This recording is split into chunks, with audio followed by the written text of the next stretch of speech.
नमस्कार दोस्तों, आज अगर हम अपने आसपास देखें तो जो यंग जनरेशन है, छोटे बच्चे हैं, उनको चश्मे लगना एक नॉर्मल बात हो चुकी है। लेकिन अगर हमने अभी इस पे ध्यान नहीं दिया तो ये जो ब्लर दिखने वाला प्रॉब्लम है, ये आंखों का बहुत बड़ा नुकसान करवा सकता है। आज इस वीडियो के माध्यम से समझेंगे कि आखिर ये चश्मे लगते क्यों हैं और अगर इनको कम करना है तो कौन से नेचुरल तरीके हैं जिससे हम इसको कम कर सकते हैं।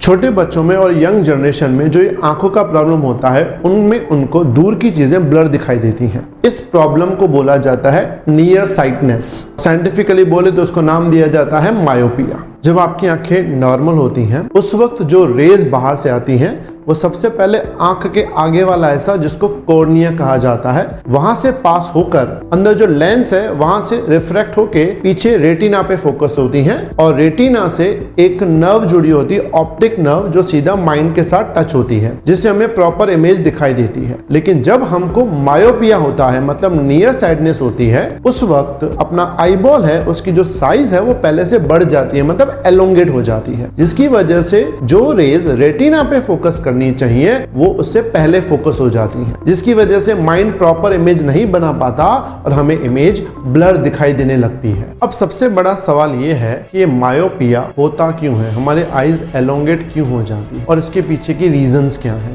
जब इनकी रीजंस जानने की रिसर्च की गई तो प्राइमरी रिसर्च में ये पता चला कि ये शायद जो प्रॉब्लम है ये डीएनए रिलेटेड प्रॉब्लम है। डीएनए रिलेटेड का मतलब होता है कि अगर आपके बड़े बुजुर्ग जैसे कि आपके पेरेंट्स, ग्रैंड पेरेंट्स, इनको अगर मायोपिया है तो आपको मायोपिया होना कंफर्म है। लेकिन ये थियरी बेसलेस थी, क्योंकि बहुत पेरेंट्स में देखा गया कि उनको कभी मायोपिया था ही नहीं, उसके बाद भी उन बच्चों में मायोपिया देखा गया। इसका मतलब मायोपिया प्रॉपर डीएनए पे डिपेंडेड नहीं है। फिर न्यू रिसर्च से ये पता चला कि अगर आप ज्यादा देर तक पास की चीजें देखने में टाइम लगाते हो, मतलब ज्यादा देर तक मोबाइल यूज करते हो या ज्यादा देर तक लैपटॉप चलाते हो, तो आपको मायोपिया हो सकता है। और मोस्टली पेरेंट्स को ये लगता है कि मेरा बच्चा अगर ज़्यादा देर टीवी देखता है या ज़्यादा देर पढ़ाई करता है तो उसको चश्मे लगे हैं। ज़्यादा देर टीवी देखने से या ज़्यादा देर मोबाइल चलाने से मायोपिया नहीं होता। अगर आप बाहर जाके सनलाइट में अपना टाइम नहीं बिताते तो भी आपको मायोपिया हो सकता। मतलब जो बच्चे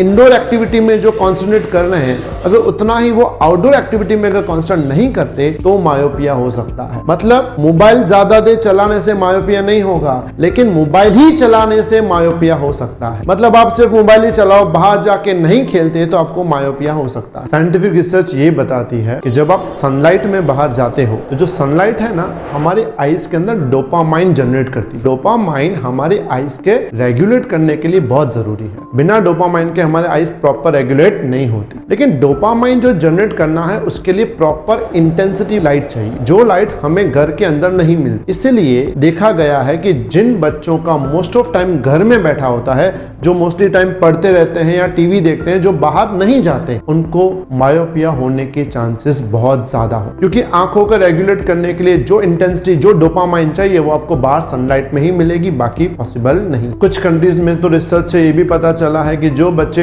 इंडोर एक्टिविटी और आउटडोर एक्टिविटी दोनों को बैलेंस करते हैं उनको मायोपिया नहीं हो। मतलब आप जितनी देर अंदर की चीज देखने में टाइम बिताते हो, उतनी चीजें आपको बाहर देखने में भी टाइम बिताना चाहिए। इस आउटडोर वाली थियोरी से क्लियर पता चल रहा है, अगर आपके बच्चे रेगुलरली 1.5 से 2 घंटा अगर बाहर जाके खेलते हैं, इवनिंग में टाइम में सनलाइट के नीचे खेलते हैं, तो उनको मायोपिया नहीं होगा। लेकिन जो बच्चे पूरा दिन अगर घर में रहते हैं या नियर वर्क ज्यादा करते हैं, उनकी आंखों को सनलाइट नहीं मिलती, तो उनको मायोपिया का खतरा बढ़ जाता है। यहाँ पे सिटी लाइफ में बच्चों का जो रूटीन है वो मॉर्निंग स्कूल में होता है, इवनिंग ट्यूशन में होता है, उनको सनलाइट के नीचे खेलने का मौका ही नहीं मिलता, जिसकी वजह से उनकी आईज में ग्रोथ नहीं होती, जिसकी वजह से उनको मायोपिया होने का चांसेस बहुत बढ़ जाता है। इसलिए आपका बच्चा अगर छोटा है तो उसको ऐसा शेड्यूल बनाइए कि उसको रोज 1 से 1.5 घंटा बाहर खेलने को मिले। और यहाँ पे सनलाइट का मतलब ये नहीं है कि पूरा दिन सन के नीचे ही खेलना है। अगर सनलाइट के टाइम अगर पास में कहीं छांव में भी बैठे हैं तो भी आपको इजीली इतनी इंटेंसिटी मिल जाती है जिससे आपके आईज के अंदर डोपामाइन जनरेट हो जाए। अब जो बच्चे हायर सेकेंडरी में पढ़ते हैं, अपने करियर के लिए अच्छे लेवल की पढ़ाई करते हैं, तो उनको बाहर जाने का टाइम नहीं मिलता, तो वो बच्चे अपनी आईज को हेल्दी रखने के लिए ये कुछ टिप्स ट्राई कर सकते हैं जिससे उनको मायोपिया होने का प्रॉब्लम कम हो सकता है। जैसे कि आप जब पढ़ाई कर रहे हो तो आपके आईज और बुक के बीच में एक प्रॉपर डिस्टेंस होना चाहिए। आपको बुक को बहुत पास में रख के पढ़ाई नहीं करनी, आपको एक प्रॉपर डिस्टेंस होना चाहिए। सिमिलरली आप अगर लैपटॉप यूज करते हो, मोबाइल यूज करते हो, उस वक्त भी लैपटॉप और आईज के बीच का डिस्टेंस एक मेंटेन लेवल पे होना चाहिए, नहीं तो आपको मायोपिया होने के चांसेस बढ़ जाते हैं। इसके अलावा आप कुछ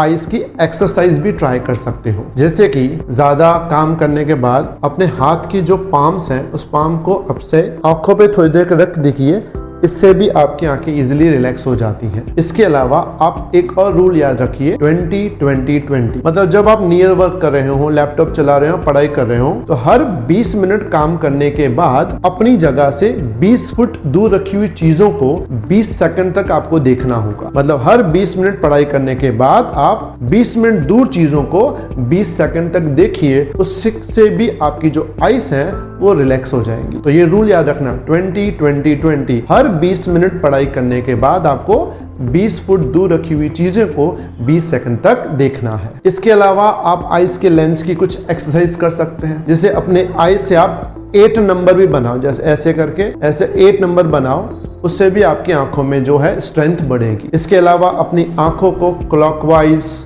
एंटी क्लॉकवाइज, ये भी अगर दिन में 2-3 बार घुमाते हो, इससे भी आपकी आंखों पे बहुत फर्क पड़ेगा। इसके अलावा डेली आपको 15 से 20 मिनट बाहर सनलाइट में वॉक पे जाना होगा, इससे आपका डोपामाइन रेगुलेट रहेगा, आपकी आईज एकदम हेल्दी रहेंगी। तो ये सब अगर आप चीजें करते हैं तो आपकी आईज हेल्दी रहेंगी, आपको चश्मे लगने के चांसेस बहुत कम हो जाएंगे। अब हम उन स्टूडेंट्स की बात करेंगे जिनको ऑलरेडी चश्मे लग चुके हैं। तो बेटा अगर तुम्हें चश्मे लग चुके हैं तो ऐसा कोई नेचुरल तरीका नहीं है जिससे नंबर कम किया जा सकता है, लेकिन हाँ, जो मैंने तुम्हें पहले तरीके बताए हैं उससे चश्मे का नंबर रोका जा सकता है, उससे बढ़ेगा नहीं। लेकिन आपने अगर ध्यान नहीं दिया तो चश्मे का नंबर काफी बढ़ जाएगा और ये ब्लाइंडनेस की तरफ जाता है। नंबर कम करने का एक और सर्जिकल मेथड है जिसको बोलते हैं लेसिक सर्जरी। लेसिक सर्जरी में आपके कॉर्निया का बहुत थिन लेयर काट देते हैं, जिसकी वजह से आपका जो नंबर है वो हट जाता है। लेकिन लेसिक सर्जरी करवाने के बाद अगर आपने फिर से आईज पे प्रॉपर ध्यान नहीं दिया, सनलाइट में नहीं गए, तो आपको दोबारा नंबर आ सकते हैं। और जब आपको दोबारा नंबर आएंगे तो वो नंबर काफी स्पीडी बढ़ेंगे, जिसकी वजह से आपका जो ब्लाइंडनेस होने का खतरा है वो बहुत बढ़ जाएगा। इसलिए अपने आंखों का प्रॉपर यूज कीजिए, उसका प्रॉपर ध्यान रखिए। आज बहुत सारे बच्चे ऐसे देखे हैं जिनका नंबर -6 तक चला गया है। -6 नंबर को बोलते हैं हाई ग्रेड मायोपिया। अगर इससे भी और नंबर बढ़ता है तो ये ब्लाइंडनेस की तरफ जाता है। तो अपने आंखों का पूरा प्रॉपर ध्यान रखिए, उनको हेल्दी रखिए और विटामिन ए वाली चीजें भी खाइए, वो भी आंखों को हेल्दी बनाता है। इस वीडियो को सबके साथ शेयर करिए, क्योंकि आजकल हर किसी को अपनी आंखों का ध्यान रखना बहुत जरूरी है। तो अपनी आंखों का ध्यान रखिए, सनलाइट को एंजॉय कीजिए, हेल्दी रहिए। Thank you for watching.